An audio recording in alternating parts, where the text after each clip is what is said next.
get mad because they see not, well, with this case, of course, but punishment on white collar crime, some people think is Mhm. oftentimes just, it doesn't meet what it should. I Yeah. mean, 15 years, this is why I asked that, is because, usually you're looking at like 3 years, Yeah. 5 years, something like that.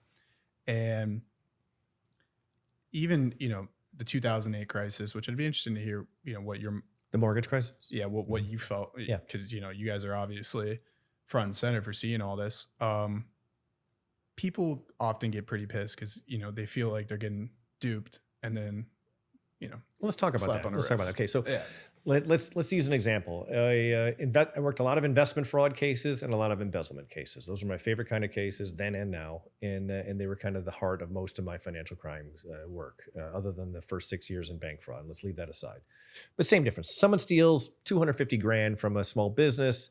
The small business is like rocked on their heels. Maybe they have to go out of business. Maybe they can survive it. I investigate the case. Bad guy goes away. 250 grand. You're probably looking at 18 to 24 months, Okay. right? As opposed to the bank robber who's like a homeless guy who writes a bank robbery note on crayon on a paper bag saying like, give me your money, I have a gun. That guy, because he threatens a gun, is going away for like 10 years. It's crazy. So there's an argument to be made that white collar crime sentences aren't high enough. And I'm not unsympathetic to that argument. But the one thing people are forgetting is restitution. As part of every white collar crime sentence, financial crimes, that is, they're also they get sent to prison. They have a period of probation afterwards in the federal system that's called supervised release. But they're also sentenced to pay restitution to the victims, right? Pay back the victims for the money they stole. Most of the time, there's no, unless they buy a car or a house or like have all the money in their mattress, the FBI will try to recover that during the course of the investigation. But most people are stealing money so they could spend it. Maybe it's vacations, maybe it's drugs, maybe it's gambling, maybe it's something. So there's usually not money to be seized in 99% of the cases.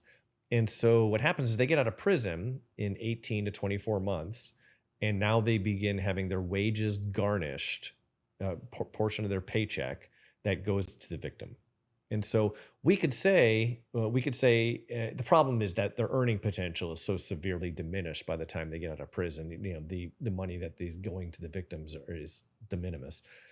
But if we put that guy in prison for 10 years, that's 10 years that the victim is not going to be able to get some money for restitution. Mm-hmm.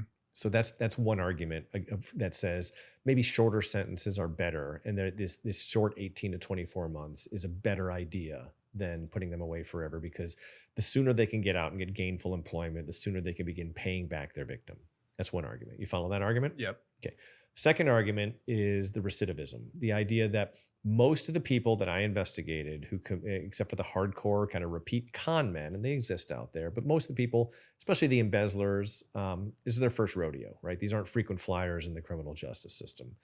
And their lives are devastated, right? Their kids are ashamed. Their wife's probably going to leave them. Their name is mud. They're going to have me on Instagram telling the story about them that's going to live on forever. Right? It's going to be a terrible situation for them, and their lives are basically ruined, and they have to spend some time rebuilding their lives. But the idea of them going back and then stealing from a second employer is really low. Like most of them don't come back for more. They've learned their lesson, and they're just trying to rebuild their lives. And so then it's a question as you as the taxpayer, now we've punished this person by putting them away in prison, away from their wife and kids and family for 24 months.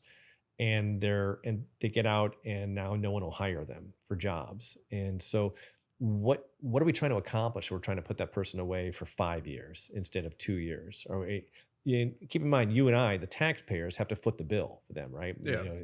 They get a wart on their foot from the prison bathroom. We got to pay for that plantar wart to be removed. And the care and feeding of these people in the criminal justice system isn't cheap.